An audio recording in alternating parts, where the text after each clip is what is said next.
Assieds-toi parce qu'aujourd'hui, je vais te donner les mises à jour concernant l'immigration au Canada. Il y a beaucoup de choses qui se passent actuellement au Canada, mais il y a des bonnes et des mauvaises nouvelles.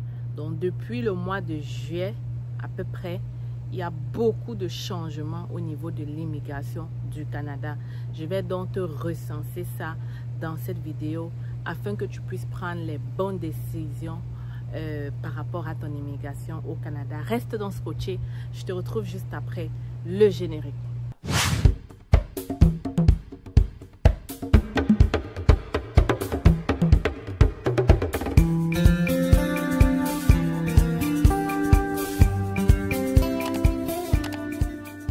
Donc, il y a des mauvaises nouvelles qui passent depuis un temps, mais il y a aussi des bonnes. Et beaucoup de personnes oublient ces bonnes nouvelles. Reste donc jusqu'à la fin de cette vidéo parce que je vais donner les bonnes nouvelles à la fin de la vidéo. Et tu dois absolument écouter ça. Alors, je te propose ici d'ouvrir un compte bancaire au Canada en étant en Afrique.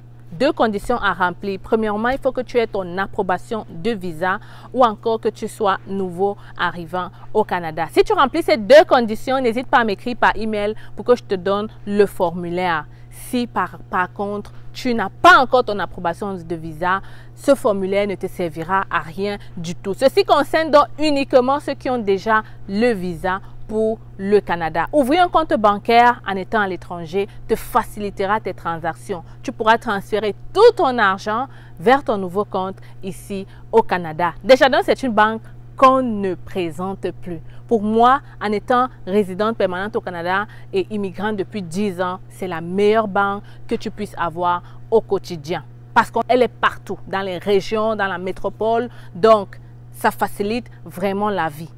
Je t'invite donc à m'écrire rapidement par email pour profiter de cette occasion. hello@cfacile.com. C'est totalement gratuit.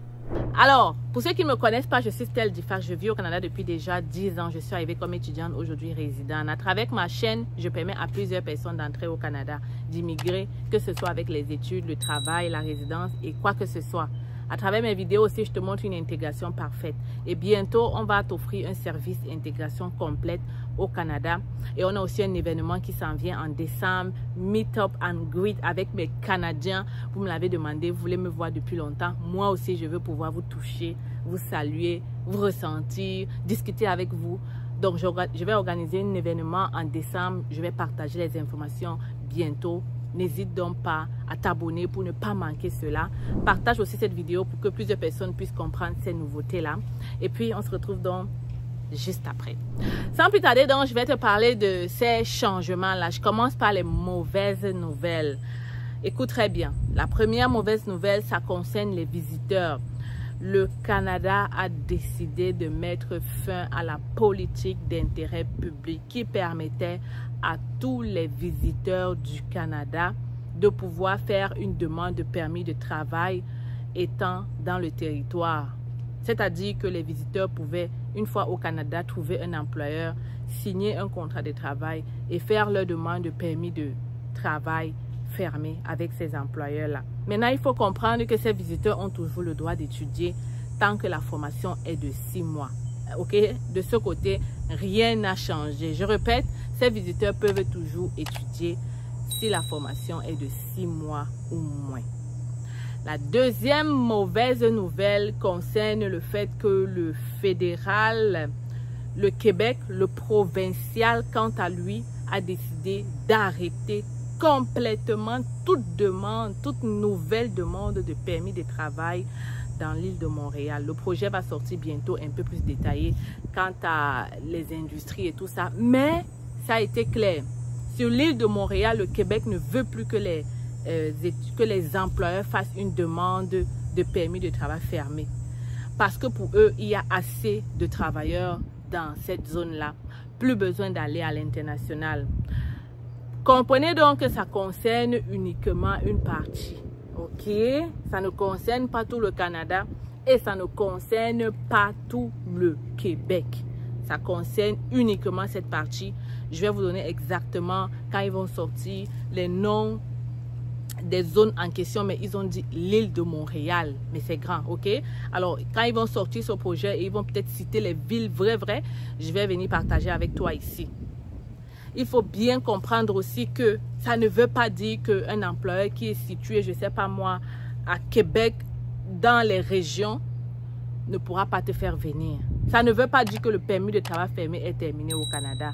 Ça ne veut pas dire ça. Ça veut dire que oui, on n'a plus trop besoin des travailleurs étrangers temporaires comme au moment de la COVID, mais ça ne veut pas dire qu'on n'embauche plus à l'international au Canada. Il faut que ce soit clair.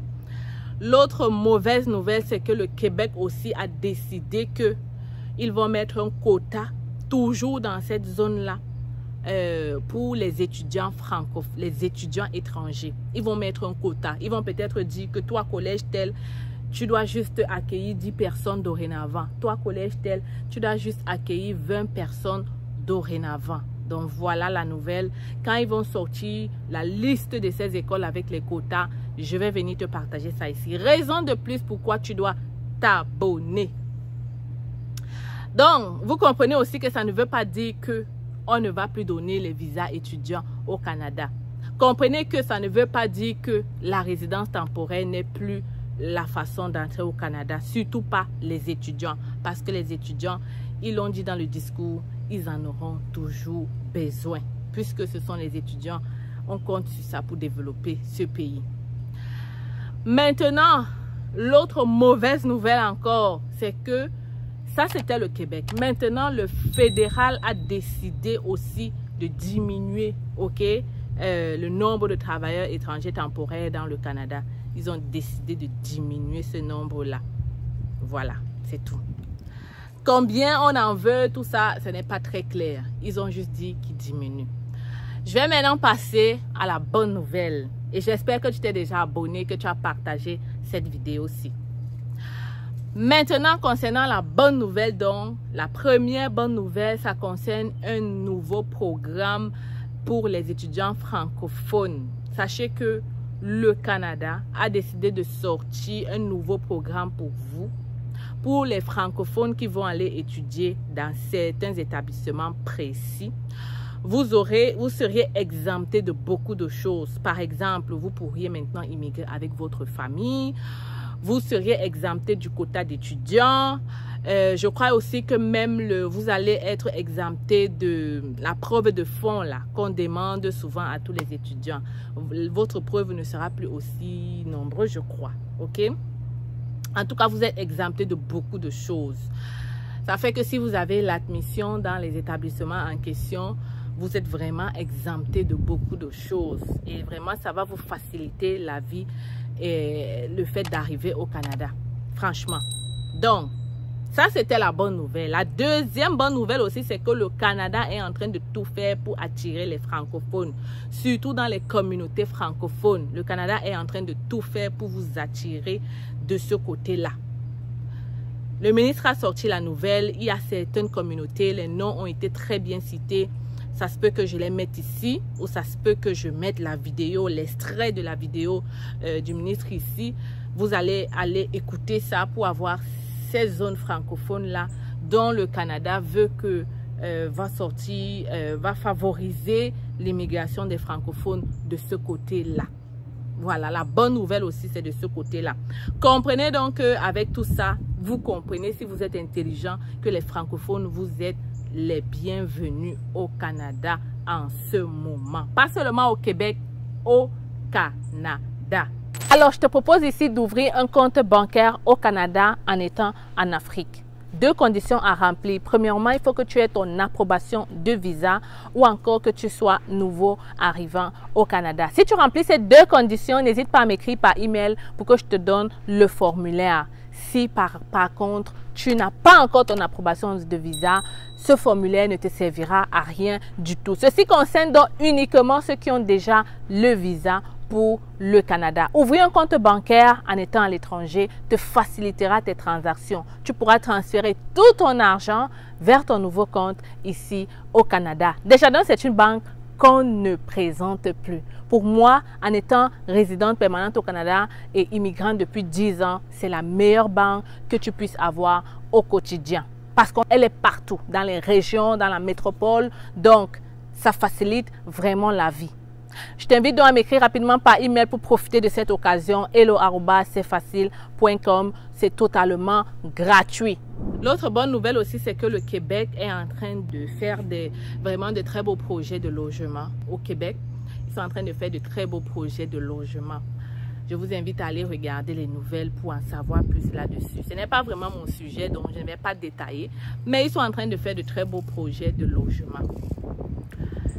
Autre bonne nouvelle aussi, c'est que le Canada en ce moment continue de donner les visas. C'est une bonne nouvelle. Oui, les amis, visa étudiant, visa visiteur, visa résident permanent, tous les visas que vous connaissez, le Canada continue de donner les visas. Arrêtez de me dire qu'il n'y a plus de résidents temporaires, c'est faux. Même au cabinet, on a eu des étudiants en 2024. Donc, le Canada continue d'ouvrir les portes. Ils ont juste travaillé leur immigration. Et vous savez, l'immigration, c'est en fonction de la demande, n'est-ce pas, des entrepreneurs et du pays.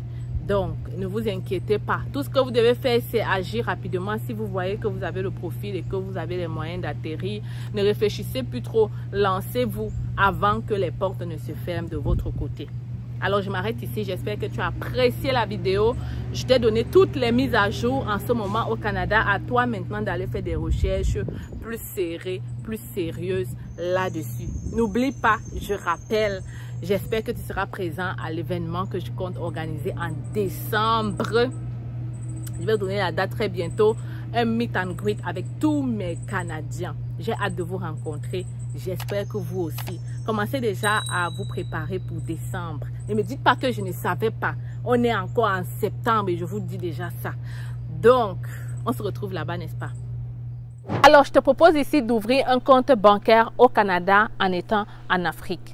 Deux conditions à remplir. Premièrement, il faut que tu aies ton approbation de visa ou encore que tu sois nouveau arrivant au Canada. Si tu remplis ces deux conditions, n'hésite pas à m'écrire par email pour que je te donne le formulaire. Si par contre, tu n'as pas encore ton approbation de visa, ce formulaire ne te servira à rien du tout. Ceci concerne donc uniquement ceux qui ont déjà le visa pour le Canada. Ouvrir un compte bancaire en étant à l'étranger te facilitera tes transactions. Tu pourras transférer tout ton argent vers ton nouveau compte ici au Canada. Desjardins, c'est une banque qu'on ne présente plus. Pour moi, en étant résidente permanente au Canada et immigrante depuis 10 ans, c'est la meilleure banque que tu puisses avoir au quotidien.